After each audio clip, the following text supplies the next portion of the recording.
All right. Good evening, everyone. I'm Grandmaster Magesh Panchanathan, and this is Kings and Queens Chess Academy's Your Games Analyzed, or Analyze Your Game with the Grandmaster session. Good to see all of you. We've been having a great week this week, a lot of chess games. We're doing a chess camp, mastermind chess camp, with a lot of students playing very interesting games. So I'm really looking forward to today's session. I've been analyzing a lot of games of late.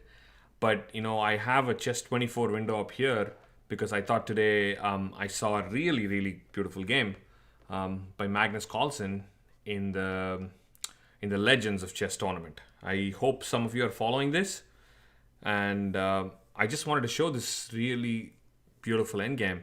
Grandmaster Julio Sadora was part of the camp, and he pointed out, he was seeing this game, and Grandmaster Elshan Muradiabadi also pointed it out. And I thought, it's a cool game to show really quick to all of you guys before we start the stream, or before we start the game analysis that we do, right?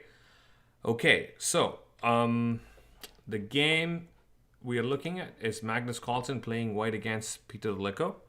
And I'm going to go through the opening part pretty quickly. And I think some of you are commenting about the games. Yes, it was between Kramnik and Anand. Yeah, this Kramnik and Anand, they're all playing in it. Anand, unfortunately, is not having the best of his tournament. He was completely beating Kramnik when he blundered and lost. I think I was watching that game live. It could have been anyone's game. But this one is Magnus Carlsen. So I just thought this is just very, very quintessential Magnus Carlsen. So you can see at this point already, it's pretty even pawn structure, yeah? So you just kind of see that the pawn formation is super even, nothing special happening. And just regular stuff, nothing. Black seems to be very, very fine and everything is going okay. So black at some point does play a move like g5, which is probably a little weakening. I mean, I wouldn't say that bad. It's still pretty reasonable. But I'm just going to skip through to the best part, yeah? So knight e4, and finally he takes this. So this is the only change in the structure. So now, black seems to have a reasonably strong knight on e4, but this pawn on g5 is slightly weak, right? So look at how beautifully he kind of takes this game. So the rook gets traded, and now it's bishop versus knight. Again, a very, very strong endgame because the black king is weak. If the queens get traded, I think the story is completely different. But the queen's on the board, the story is completely different. So how he beautifully outplays black in this position again is fantastic. So queen goes to b8, bishop goes to e5. And you can see that knight is actually dead, right? Knight is not doing much. That knight is really not able to move anywhere, and it's stuck there, right? So going forward with b4, and eventually just expands a4, a5, a6. I mean, just learn from Carlsen on how to push on an advantage, right? Harish is asking, is this against Peter Lecco? That's right, yep, this is against Lecco. He goes in, just improves his king's position. The queen and bishop are staying the same way. And eventually, when this opportunity comes in, he goes into a king and pawn game. Why this king and pawn game makes sense is because he eventually gets a pass pawn here. So he has, this is what he played in the game. But the point is, let's see, how do I make these highlights? Oh, yeah. I got this one and I got this one. Eventually, all three pawns together is going to make a pass pawn for white. Then that's what he does, right? So he trades everything off, gets a pass pawn, which is an outside pass pawn, which, as we all know, you just abandon the pawn, move in, take, and b5. So overall, I thought such a beautiful play by Magnus, and I thought I would share it with all of you. If you want to study how to play equal positions and outplay your opponent, I think Magnus Carlsen has to be right there on the top. He is just too good. I think Coach Arun talks about this all the time. The difference between all the top players and Magnus is his will to win. He just is relentless. He is going for win all times. Anyways, having said that, I guess now let's move on to our question for the day. Let's see. I thought, given that Magnus is the one that we saw this Magnus beautiful game, I thought the question can be from Magnus's thing itself. Hey Mahati, in the first World Championship that Magnus won against Vishy Anand, The games were all pretty tough. The first 4 games were drawn, actually. The 5th game, Magnus beat Anand in what endgame? He took Anand to a really nice end. In fact, in this World Championship, there were plenty of those endgames. What endgame did Magnus take Anand to, and what endgame did he beat him? I think Anand had chances to draw, if I remember right, in that endgame, but he made some mistakes and lost. But what endgame was that? Let's see who can find that or say that and get your game analyzed. In the meantime, I'm going to quickly pull up that game. So when you guys have the answer. All right, Vedanta gets it right. It's a rook and pawn and game. I'm going to pull that game up. Vedanta, you can email me your game in the meantime. It's a rook and pawn and game in which Magnus defeated Anand. I'm going to show that game very, very quickly. Vedanta, in the meantime, please send me your game. So let's pull up the game. It was 2013, if I remember right.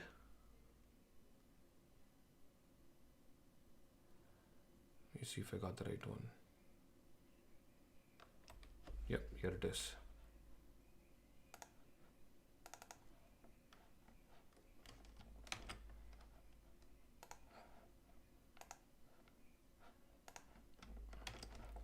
Okay, let's get rid of the chess24 board and bring our board in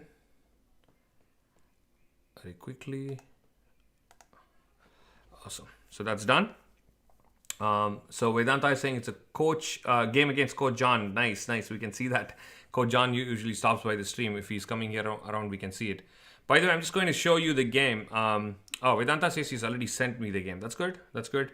I am going to pull up the game in just a second, Vedanta. In the meantime, I want all of you to see this game. This is the game I was talking about. Magnus is playing white.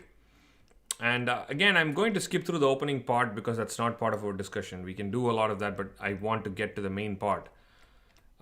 This game probably changes history in so many ways because Magnus was not super confident at that time. Even though he was the best player in the world for a while, Vishy Anand was the world champion. So it was not easy to win a championship match. Everyone was questioning Carlsen about that. Of course, now it's a distant past. Carlsen has proved himself as the best champion in so many formats. But the point is, we got into this kind of an endgame. So it's bishop and two bishops versus bishop and knight. But clearly, white's pieces are a lot more active, right? I think the rook is well placed. The bishop is well placed. Bishop is going to go to f3, and it's well placed. Again, going through the initial phase quickly because I want to get to the main part of the endgame. So this nice intermediate move. If bishop captures the pawn captures pawn, and black's pawn stay together. So he sends this intermediate move. So now we have 2 rooks and a bishop, same color bishop endgame. Magnus is slightly better. Another example of how he squeezes and plays for a win and gets it done, right? This is that example again. So he's dominating the F file. As you can see, the 2 rooks are super active. And Anand is putting up a really good fight. Anand is defending very well. And if I remember right, when they got into a rook and pawn game, it was a draw. So now Anand has actually activated his bishop and his rooks. So at this point, it looked like black should be, okay here, right? So let's move on. Rook b5, king c3, and c5. So again, he's playing it very actively. Now Anand's pieces have gotten better, but the problem is now this rook is just creating some problems here.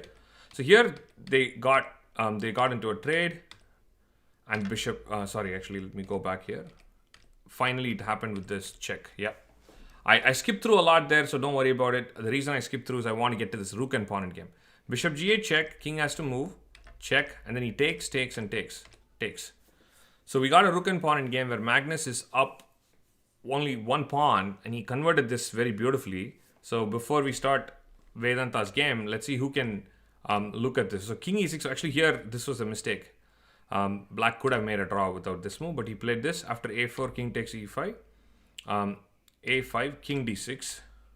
Now, what move should white play for a win? Let's see who can find this move.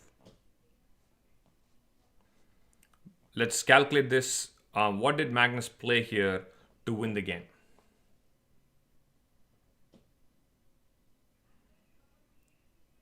Let's look in the chat. Let's see what you guys have. Rook h8, says Mahati. Or it's Manish, okay.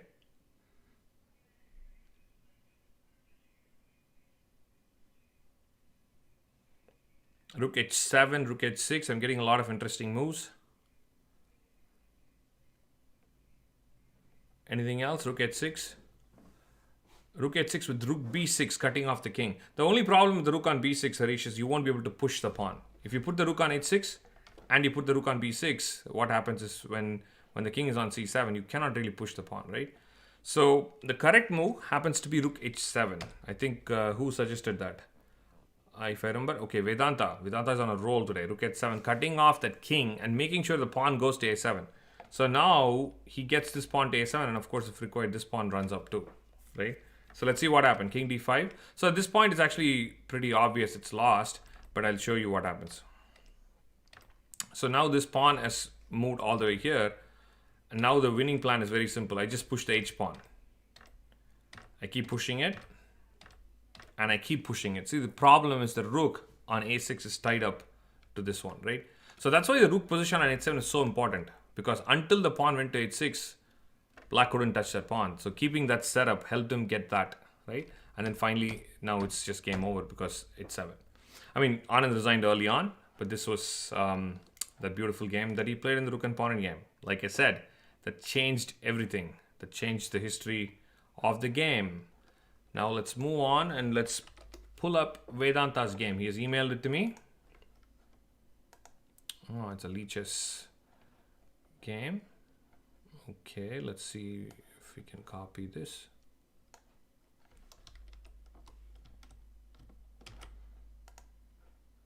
And paste it. Give me 1 second so I can pull up the game and load it so we can actually all study it. Okay, looks like we got it. Alright, did we get it? This looks like the same game. Yep, we did not get it. Let's see if this works. Nope. Still working on copying the game. You know, he just does something funny there. Ooh, still not be able to copy it. Why not?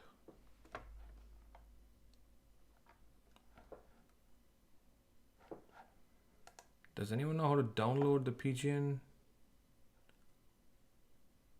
Vedanta, can you send me a PGN for this one? Because I'm not able to really download it.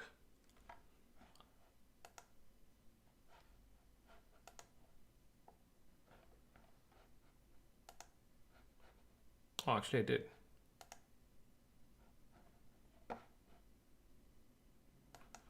Okay, I think I managed to do it. Don't worry about it. I think we should be able to. All right, we got it. All right, so don't worry about it, Vedanta. We got it. So this is Vedanta who... Wait, the game says a draw. And you're saying you won. So I don't know. I'm going to go through this and see what's happening. Vedanta is playing white. It's a rated rapid game in Lee chess. Where did you play this, Vedanta? Was this one of the challenge the coaches thing, or was it... I know Coach John doesn't get the time to do that because he's usually in a class at that time. You drew this one. Okay, where did you play this? So we got the Sicilian Alapin.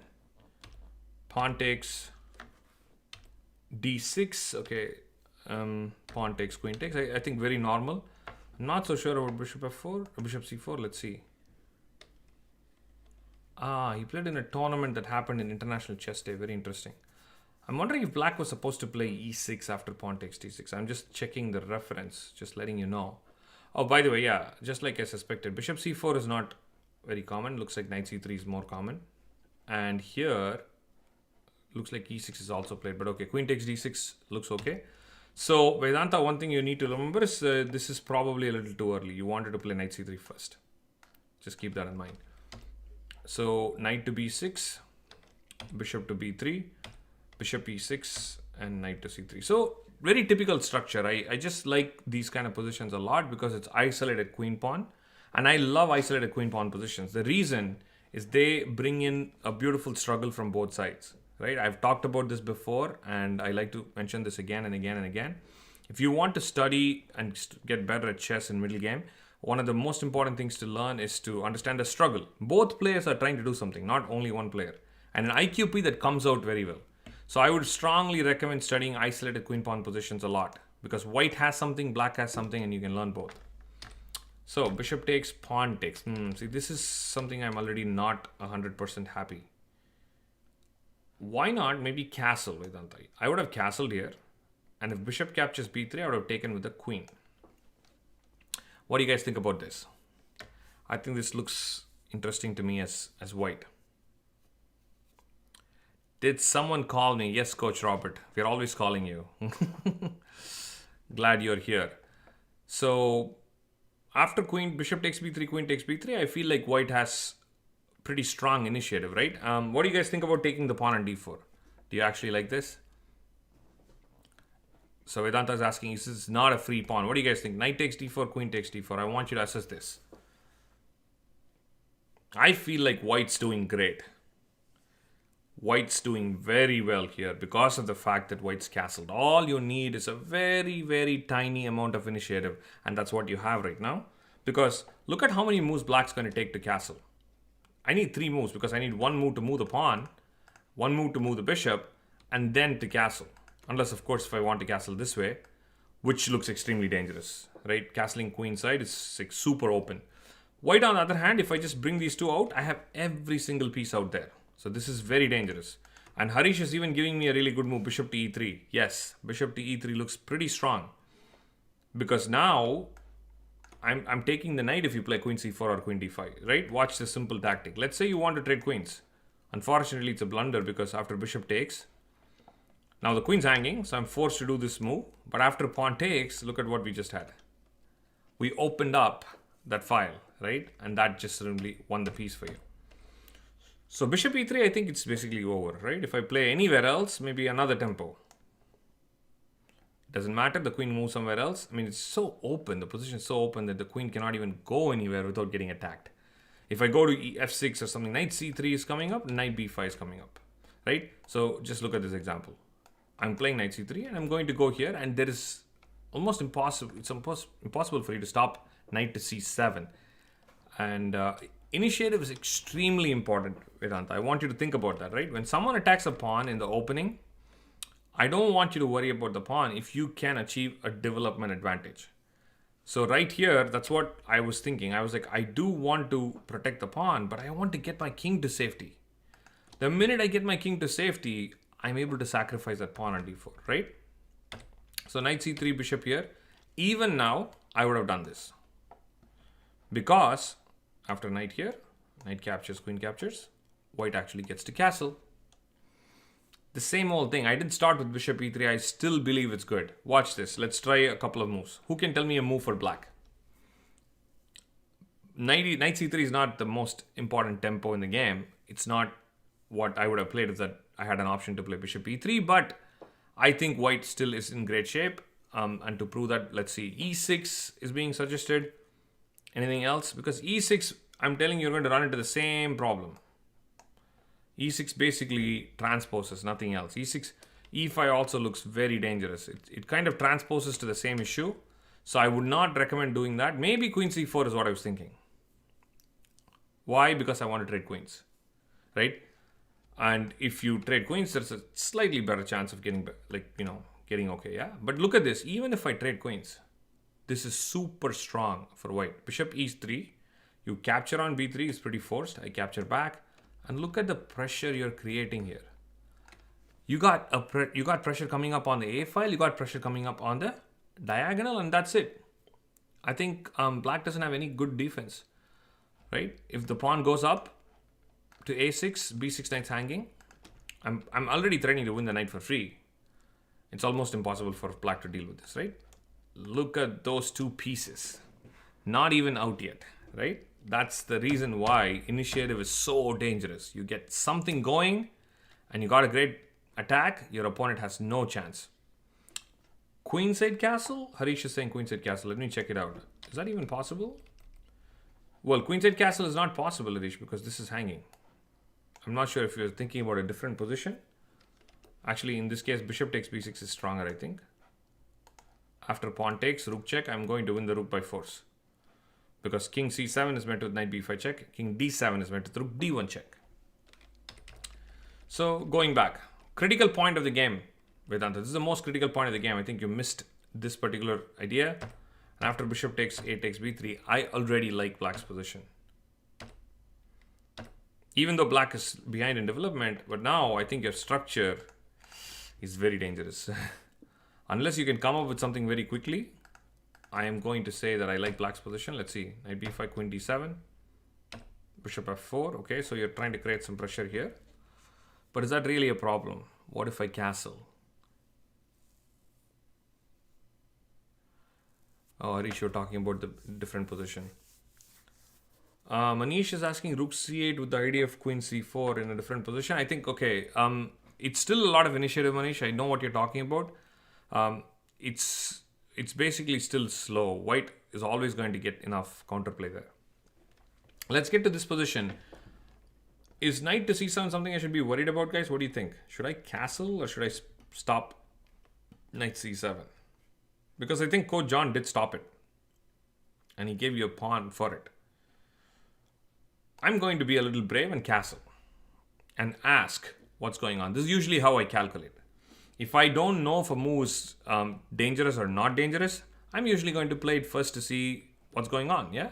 So I would castle and see what's going on. So now knight to c7, let's play it out. Okay, this looks pretty harmless because once I play rook c8, I really don't see what the knight's doing there, yeah? So knight gets back. Coach Robert says he usually doesn't calculate. He's only joking. You know that, right? Us coaches, we never do anything wrong anywhere. We calculate, we take our time, we never mess up. So all of our students always follow us. So knight c7, rook c8, and I feel like there is nothing happening, right? I think knight literally has to come back. So what else can I do? Bishop c7?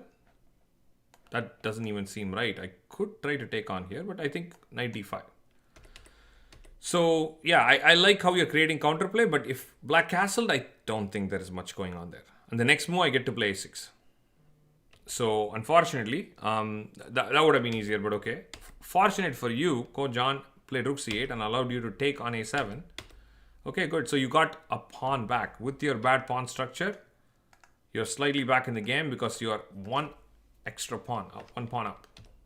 Knight to d5, knight to e5, queen b5. Okay, so now we have an extra pawn and probably also a very active position. I don't know why Coach John did not castle. I still think this has to be the move. Probably very important to do such moves here. Again, for initiative, right? Coach John is charitable. Yes, that's right. He's giving some opportunities for our students. Knight e5 runs into queen d5. See, this is the problem with IQP.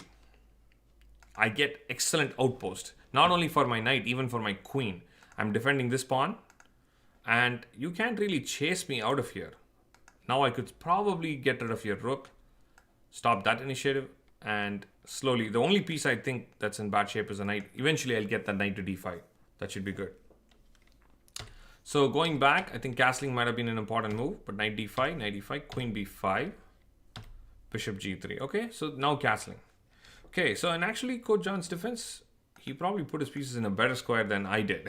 So he saw the castling later. Works completely fine, I guess. So look at that. His knight was the piece in my variation I said was not doing good. But now, that knight's awesome. The queen is also in great shape. So I see why Coach John delayed castling.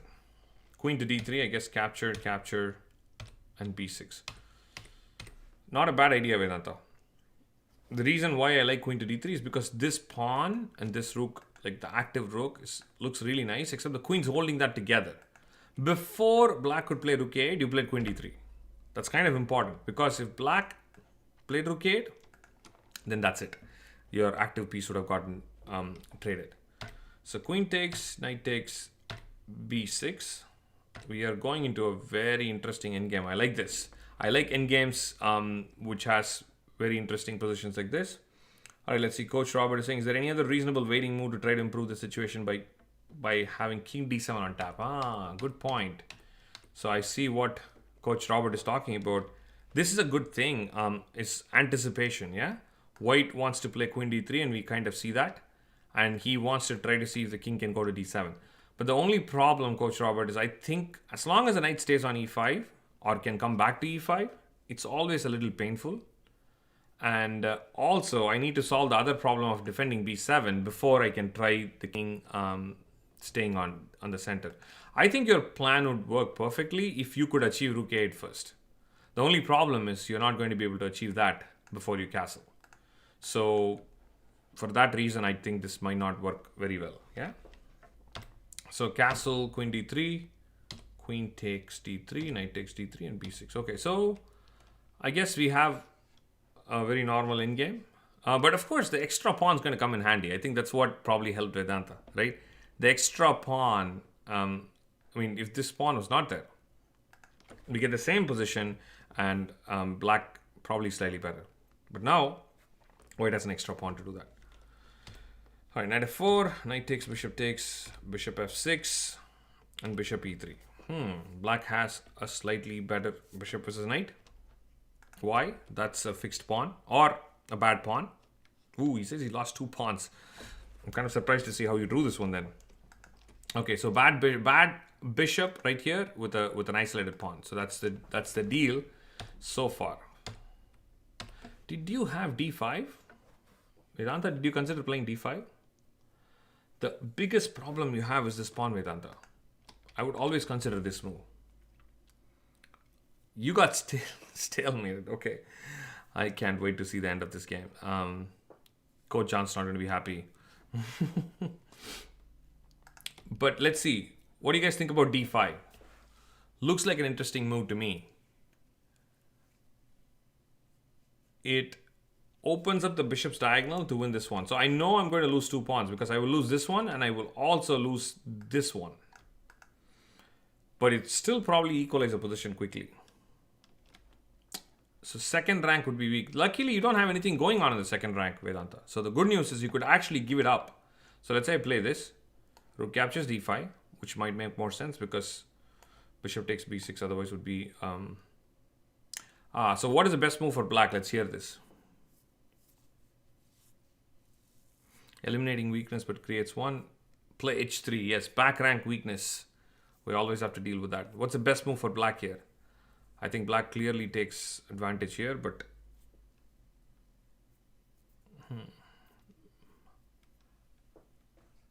Rook to d2. Well, there are a few candidate moves here. Rook to d2 is definitely one. Let's hear other moves. I want to get more interesting moves. Rook to b5 during the commentary. Oh, interesting. Okay, so this was... Which commentary, Coach Robert? Were you streaming live during this game, Coach Robert? Nice. So Coach Robert has a YouTube channel, by the way. You can post it on the chat, Coach Robert, and he has a stream. And looks like he was streaming on this game. That's nice. That's nice. Okay, Rook to b5 is the move I am looking at too. I totally agree with that because I see 3 moves that are possible: Rook to b5, Rook to d2, and Bishop takes b2. Are all 3 moves you should consider. And the whole point is, I think Rook to b5 wins this pawn, not this one, right? So you have to see which pawn you want to capture. b2 is in a dark square. And the reason you could attack that pawn now and probably add more pressure and win it is because it's in a dark square and the bishop is already pointing at it. So that's the reason I like Rook b3 and picking this one up, right? Watch this. I move the bishop back, you take this. Now you get to pick the next one too, right? You're picking up both the pawns because you picked the right one first. But if you didn't, you'll only get one, right? Let's see what happened in the game. In the game, he played Rook d1. And I guess after Rook d1, Bishop takes d4. Ooh, we fell for back rank.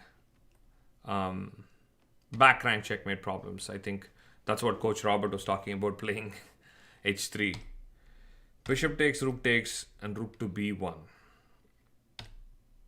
Oops, what did I do? I went through. Okay, after Rook to b1, maybe g6 is what I would have liked. The reason is I want Piggy's on the 7th. Probably would be more accurate. Maybe even start with rook to d2 because I want to play rook takes b2. I'm threatening something. So if you try to play something like rook b7, I'm going to play rook takes b2 and probably winning for me. Yeah, for a second I thought of a genius rook to c1, thinking, oh, if he takes my rook, I could checkmate him. Problem is I get checkmated already. So my genius rook deflection doesn't really work. But h3 is what is being suggested, is exactly what white should do. Maybe h3 or g3. Yeah, probably just h3 makes sense. Now I need one more move. So I want to play rook to c2, but I'm getting back rank checkmated. So basically I need to play g6. You play rook to b7. I send my rook in for the attack. You go rook f1. And I still think that black has very good chances. But okay, white's active rook is probably creating enough counterplay. What would you play as black here? Let's hear a simple idea. So if you want to continue to play for a win, let's see who's going to play a good move for black. You want to continue to play for a win. That's the key.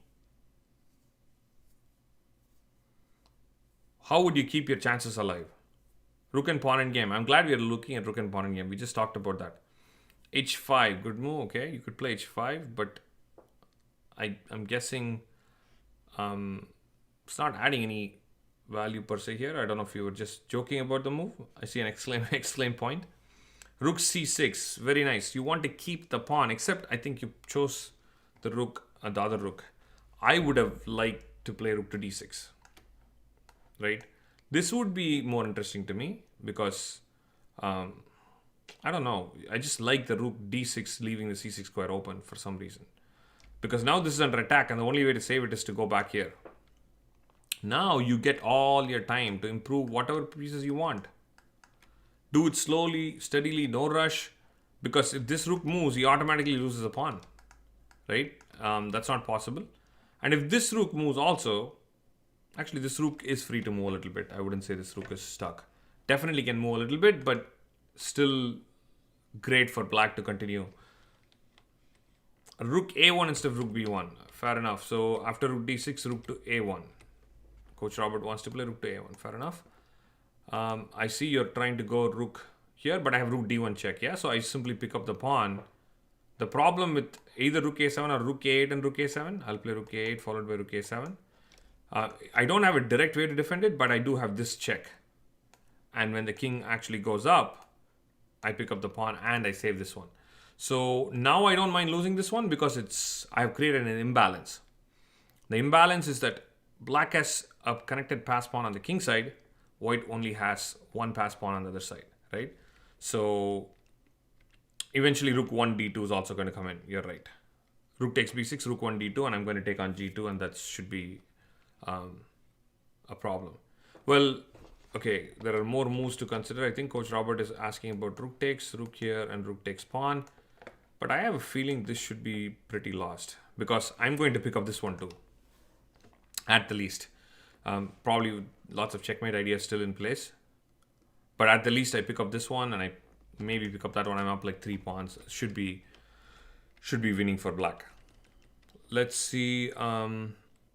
Harish is saying, what should play g3 instead of h3? That's an interesting question. Let's see. I'm getting a phone that says nuisance likely. That's very interesting. Harish wants to know g3. I was actually considering this, Harish. Should I go g3 or h3? But I felt g3 is probably a little bit more exposed on the 7th rank. If and when I decide to give up this pawn in any variation, I feel like the king will be more exposed. And that's the reason when I thought here, I thought h3 maybe is okay. Om is asking who we're playing. Yeah, this is Vedanta versus Coach John. Okay, so h3, g6 is what we should have. I mean, this is the endgame we are looking at actually. Rook f1, rook to d6. The whole idea is now, like I said, black can slowly improve. This is not necessarily winning or anything like that, right? Keep that in mind.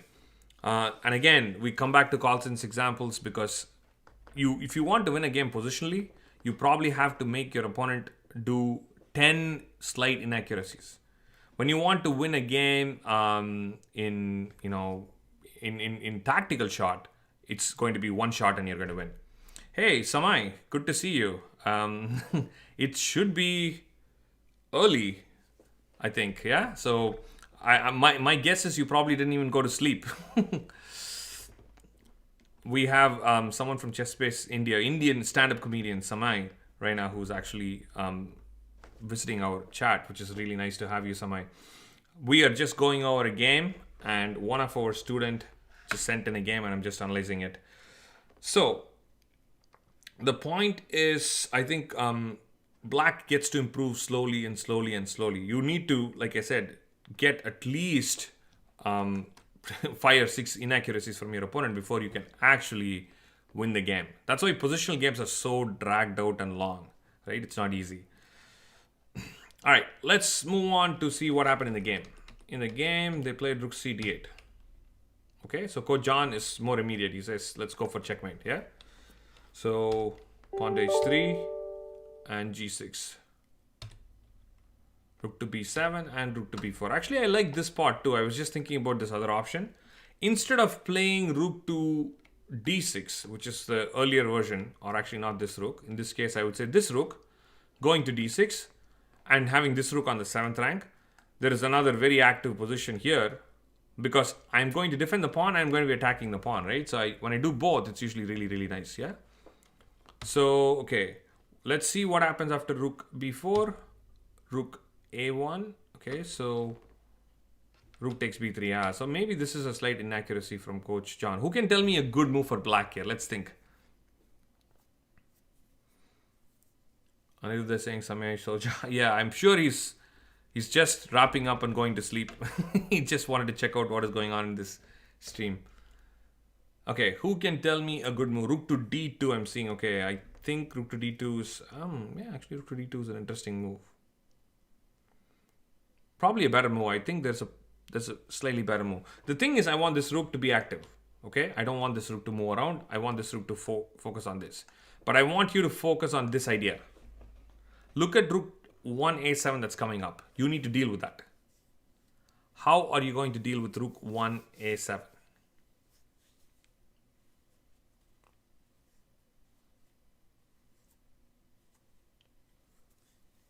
Who has an idea to deal with it? I know rook d2 does deal with it in some sense. f5. Oh, Harish, you're like super aggressive today. Do you really want to play f5? Imagine what's going to happen after I play rook 1a7. It's like, never mind. That's right. This is a recipe for disaster. At the least, what you'll get a draw, yeah? So definitely not f5. Playing against your opponent's counterplay is very, very important. Oh, Aniruddha saying somebody's waiting for Sagar's class. Oh, nice. I didn't know. Is there a Chess Base India stream going on right now? Probably start later, yeah? Because it still seems too early.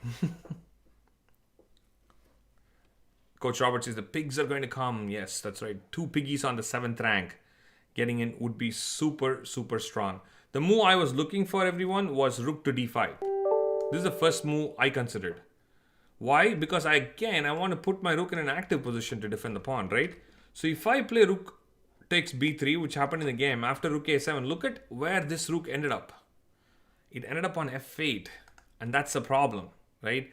And that's the reason active pieces are so important. You have to figure out where to put them. I think rook d5 would have been very precise. And after this, I will play rook f5. Now, I'm doing the same thing while creating pressure here. And now look at this. I'm also going in here. And if possible, at some point, I might go in here. So at this point, I think white's only move has to probably to defend the pawn, yeah? So let's look at rook a3. Now look at what I've done. Instead of my rook being on f8, I've made your rook go to a3. Sai is saying, just joined. Who is this playing? It is Vedanta Bhargava playing white against Coach John Broston. Both of them are from New Jersey, Sai. So, and they reached this very interesting rook endgame. Vedanta is actually with equal pawns, but terrible pawn structure. So, keeping the rook active was probably something that was important. Rook takes b3, rook a7, and rook f8. So now white is down 1 pawn.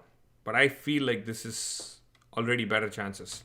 But you're probably going to go rook 4 versus 3. Wow. 4 versus 3. Rook endgame. Our area of expertise, of our area of work. So 4 versus 3 rook in games are very, very tricky. To know what is going on, you should really know your basic endgames, right? I'm kind of curious to see how this went. Actually, you said you gave up more pawns after this, was it? Or after this, it's still you held on together. Let's see. Rook b7, rook d2, f3. Would I play f3? I'm trying to remember what is the best structure to make a draw. I don't think it's f3. I know there is h4 and g3 structure. That should be a draw. Yeah, there is a setup with h4, g3. There's a famous Kasparov game with h4 and g3 setup. And there should be, I think they put the rook on e7 or something. Again, I recently saw this and I still don't remember 100%. These are crazy like endgames to study. So f3 seems a little bit more exposing. I don't know. Coach Robert is saying h4, g3 and f2 is the best. And he's saying, oh, f3 allows f5 and f4 ideas. That is true. That's very much possible true, right? So let's go on. f3, king g7, king h2, king f6. I like the king improvement. In fact, there is one important move that black should play after f3. In fact, right here. I think if you have played this a lot, I think black's move has to correspond to what white wants to do. I'll give you a simple clue. Coach Robert talked about white structure. Pawn on h4, g3 and f2. That's exactly what Coach Robert was saying was a good idea. What do you think black should do here? g5, exclaim, good job. g5, Harish found g5. You have to, that's a great move. If you play 4 versus 3, stop your opponent from playing h4. That's very, very useful. Okay? Because now by playing this, you just completely do not allow them to play that structure what they want to. It's a really, really strong move in this kind of position. Rook to d2 allows white to play h4. So every move, again, white could play h4, right? So you have to play g5 to stop that. f4, h5. Okay, so let's see. So you're still keeping a good eye on here. So eventually you got g4 and not bad. So unless there is a check on h4 and if that's going to be a problem. Is that what happened in the game? No, he took this. I'm pretty comfortable that there's a drawn position here. I think this might be, I don't know, very minimal chance at this point. I don't really see how black can create chances because the king is always stuck with this pawn. And the minute you leave the rank, I will move up to save my pawn. So either to f3 or g3. Yeah? So yeah, exactly. This looks like an easy draw. So Coach Robert is saying improvement had to come earlier. Yeah. So black had to. I mean, we know black's improvement, right? Black's improvement we talked about is g5. In most places, g5, h5, h4 is very simple idea. So at this point, it does look like a draw. I don't know if there is any more fun in this or was it. Oh, so Vedanta is saying he easily drew here. So the king went all the way in. Okay, looks like this. Okay. The last thing you want to do is to go to a king and pawn in game, right? That's the only thing I would say you should not do, right? Right, let's see the question. Is it possible to fight with h4 instead of h takes g4? Actually, that's a good point. Let's go to that right after this, Robert. I was considering that too. But I'm going to look at this point and I'm going to say, be very careful going into a king and pawn in game. Let's calculate this. Rook takes f4, rook takes f4, pawn takes f4, and f6. Okay, f6 is just too straightforward. Let's see if we can find any other interesting idea. What if I go here? Can I make progress? Let's see. Let's see if I can trick anyone and make some progress. I shouldn't be able to here. But I see some potential. Right, king e4. Okay, fair enough. Let's play king e8. King e4 was suggested by Vedanta. I'm playing king e8. King e5 and king e4 are both drawn. Well, let's start with king e5. I'm playing king e7. What would white play here? I feel like maybe this is already tricky. Maybe lost. King f4 loses to king d6. Diagonal opposition. If king e4, king e6, and we know this is lost. How would black win after king d5? Let's see who can tell me a good move. Black is winning here. There are a couple of interesting ideas. What are you going to do?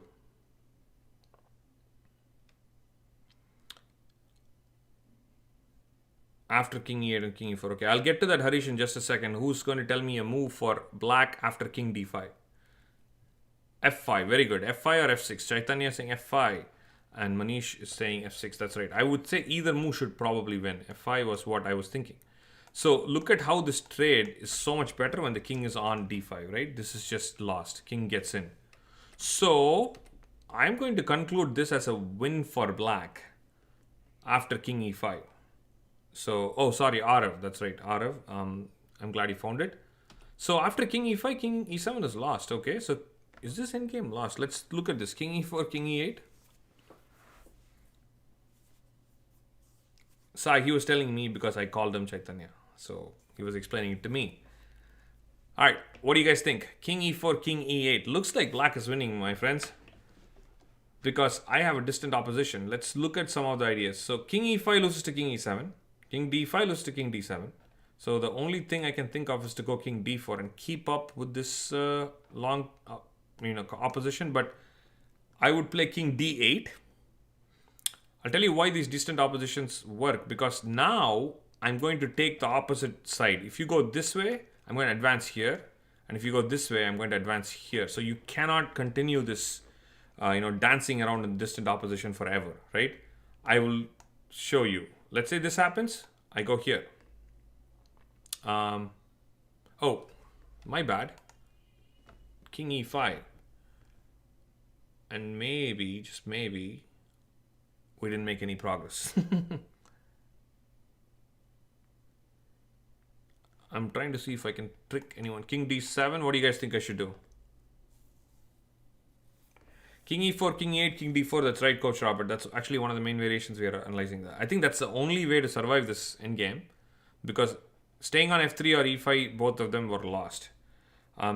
What I was wondering what our students would play in this position. Oh, good. I got at least one person already. Tricked at least 1%. So Sai and Vedanta have given me a move. Vedanta says king to d5 and Sai says king to f6.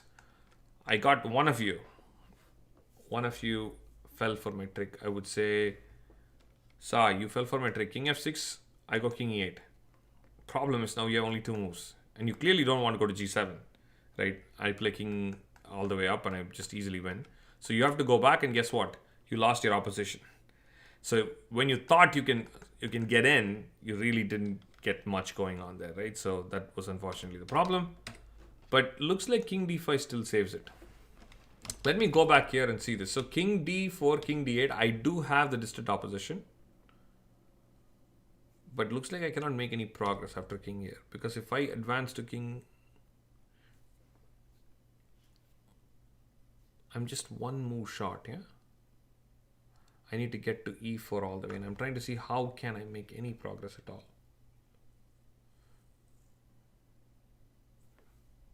If I go king d7, you just go king d5. If I go king e7, you go king e5. Okay. So, looks like it is a draw. But Vedanta, do you see how difficult it was? In fact, when I asked you for a move, you played king e5 and you lost, right? I will go back and show you why you should never do such things. I would just take this. Right? Don't put yourself in a situation and calculate this whole thing, and you're down a pawn in a king and pawn game is very dangerous. Just taking and taking, this would be the simplest way to draw this position. That's what I would recommend.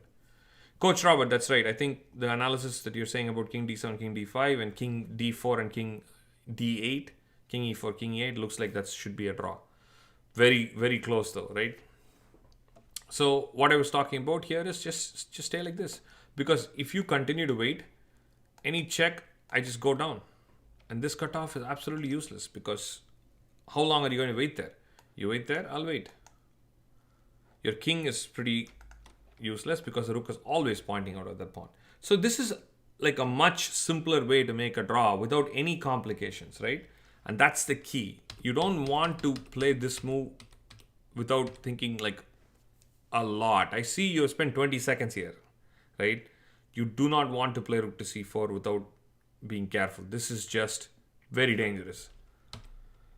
So luckily, Kojan played f6 instantly and did not test you much, and you were able to take and then play the draw. So when you said stalemate, Vedanta, I thought it was going to be very exciting. Is this a stalemate you're talking about? You built me up for this excitement of a stalemate, and this stalemate is what you get. Seriously?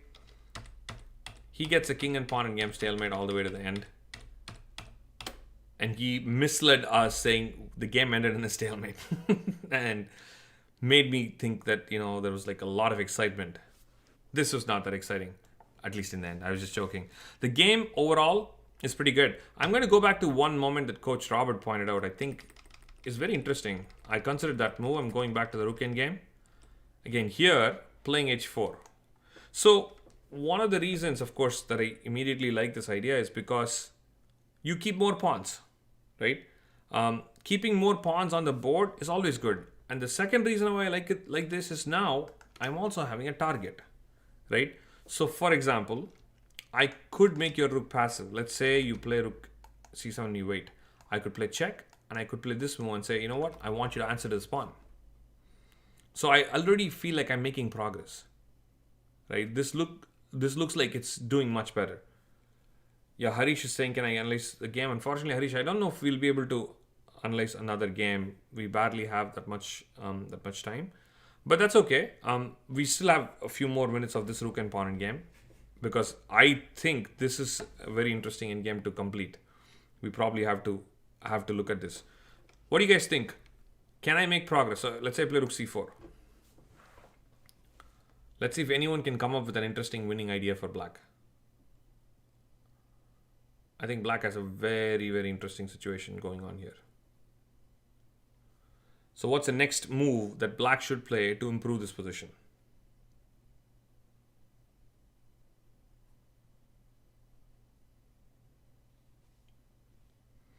King e7. Okay. But just keep in mind, white can always play king g2 now. And your rook will have to move away, and then I might just go back for the check. But actually, king e7, rook king g2, rook g3 check, king h2, and then play king d6. Yeah, you could just do that to improve your position too. Seems reasonable. g5. Actually, I was considering this. Seems to me like a very interesting move because I create an e-pass pawn. I would definitely play this move if I was looking at the game because at least consider it very seriously. This seems like a very serious idea. Sacrifice a pawn, Aniruddha.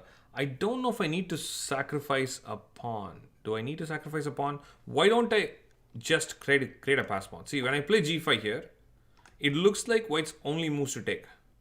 Because if you don't take, I just win the pawn. So you're basically forced to take and I take. Okay? Now my idea, of course, is at some point I want to play e5. Maybe play f6. And then, of course, e4, king f4. The whole time I keep the rook on this rank, right? And that's why I think this should give me very, very good chances to win. Maybe, is it better to capture on g5 with a king or a pawn? How would I capture back with a pawn, Robert? Ah, you want to play f6 g5. Okay, the same idea with f6 g5.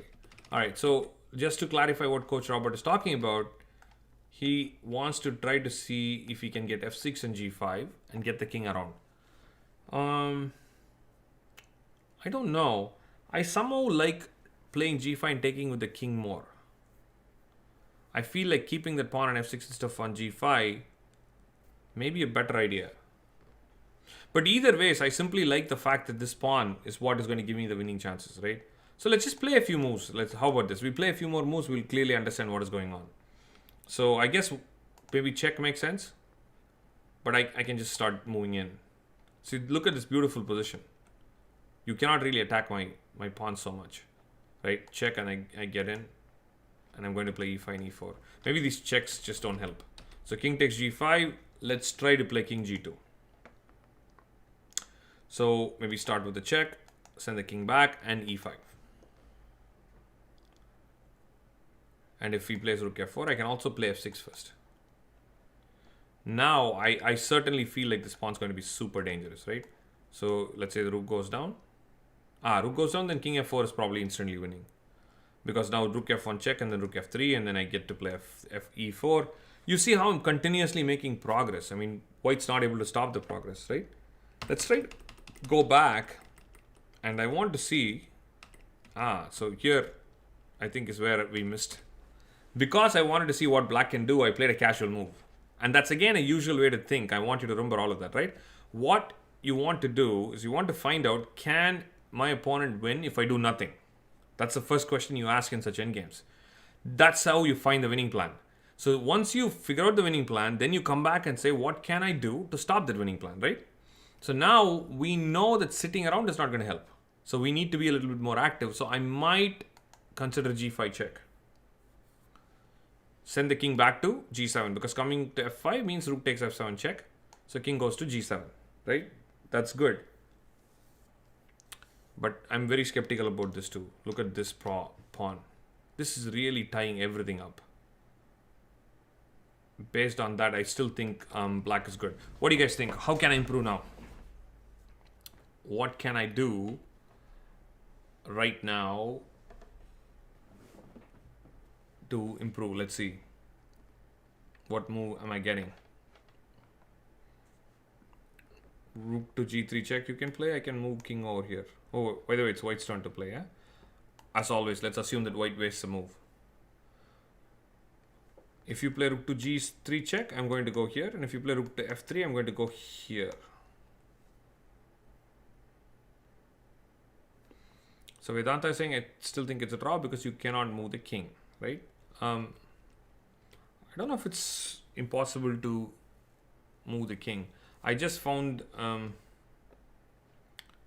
yeah, I'll tell you what, I still see reasonable chances for a draw, because one of my clear winning plans was to play e5. But the problem with e5 is when I take this, yes, white's pawns gets really separated, but black's pawn also gets exposed.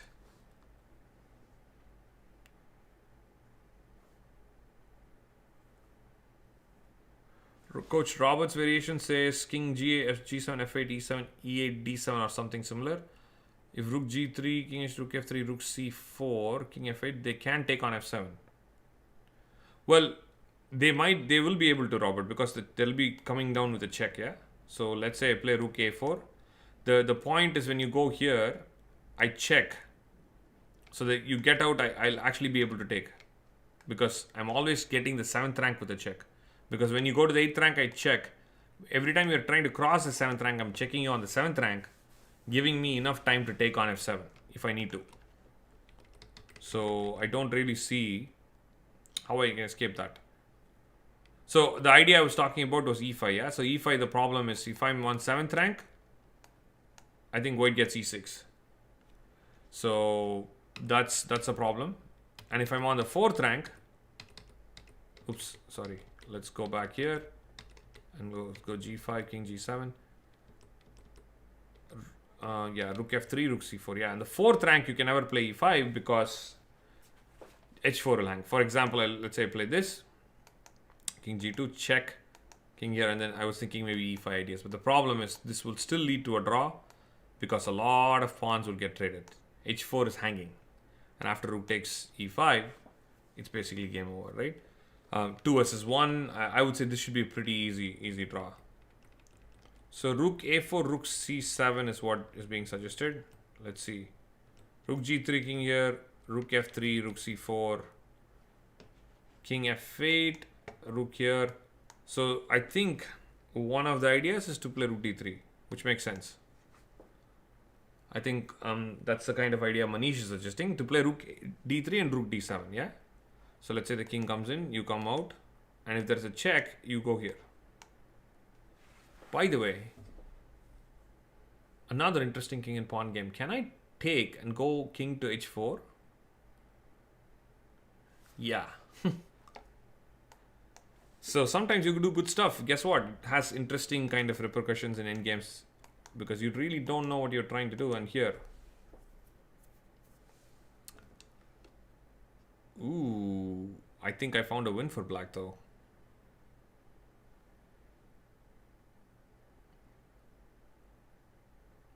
If king comes to e4, it's a winning thing idea, but I take and come back to g4, I can just keep going back and forth, I think. Even there you can squeeze me out, but I think there's a simpler win for black.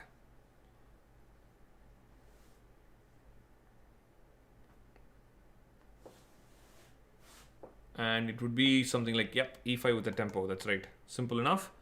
The problem is, now I have to take, yeah, because if you take the pawn, I take here, takes king here. And if king takes h4, now if king f4 would be a stalemate, would be a more exciting stalemate than the game. But king f5, I just force you out. You have to go to g3, I take g5. Now I have 2 pawns against your 1 pawn. That's a winning endgame. King f4 exclaim. Coach Robert, that's right. That would be a cool way to stalemate. I was just curious to see if I can take. Yeah, probably I cannot take, so I have to move back. But now, yeah, you should be able to advance your king. But I'm able to advance my king too. So overall, I'm going to say this is still a draw. Clearly h4 has more value to create some threats, but it seems like it should still be a draw. White should be able to hold with g5 check. So no matter what, I think white's still able to hold this one. But in the most clear improvement comes right here, like for a while from here, king g7. I mean, all of this time, black continuously has a chance to play c5. Is king c5 still not a forcing line? King c5, king g4, rook d4. Wait, let me go back. So, Coach Robert, I think you're talking about the end. Let me go back somewhere here. Not here. Here, okay. I think we were looking at this variation. And we were saying rook takes d7 was not possible. Rook a4, king d6, king c5. The problem is once you lose this, I mean, once I have this pawn, you're never going to be able to do anything. So the thing is, I won't take anymore, yeah? If I take, yeah, you still have this interesting endgame. Probably still a draw, but I just have rook a7. And now maybe you're in danger of losing because now you have exposed 2 pawns. Because e4 I simply take. Sorry, e5 I simply take. Yep, one tempo shot.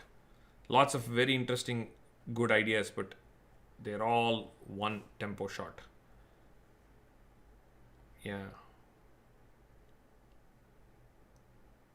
Yeah, I think there's nothing other than stalemate even here, right? I was thinking I can take this, but this will still end in a stalemate. A cool stalemate again. Black can hold the position by doing the stalemate. Down a pawn. Yeah, it's a pretty solid hold, Vedanta. I think you did good. There are a couple of nice takeaways from this. Is one, in the opening, you had a chance to give up the pawn and play for initiative, and I want you to do that, right? Initiative is such a great thing, particularly at a young age, at a lower rating. When you're playing these games, active games are probably biggest deciding factors in a game. You attack, you're probably going to win. That's important. So if your opponent attacks a pawn, I want you to always consider, maybe I'll sacrifice a pawn. Do I have anything? And then the rook and pawn game had lots of interesting bits. Improving positions, keeping your rook active, right? Lots of interesting things. All right, that's very nice. I guess we will wrap it up here. We had a good show. I think pretty much all of our students who come in here were here. I hope you guys are gaining from this. And that's the reason, of course, I'm spending this time. It's end games. We're getting lots of interesting games every week. I'm really happy to go over them. And I'm hoping that you're retaining some of the information that you're learning from these streams. When the pandemic is over, hopefully, and when the tournament opens up, you guys all jump in and probably gain like 200 or 300 rating points. That's what I'm waiting for. All right, everyone. Thanks for watching. We have the Challenge Your Chess Coach tomorrow at 6 o'clock as always. I will see you guys tomorrow. Take care.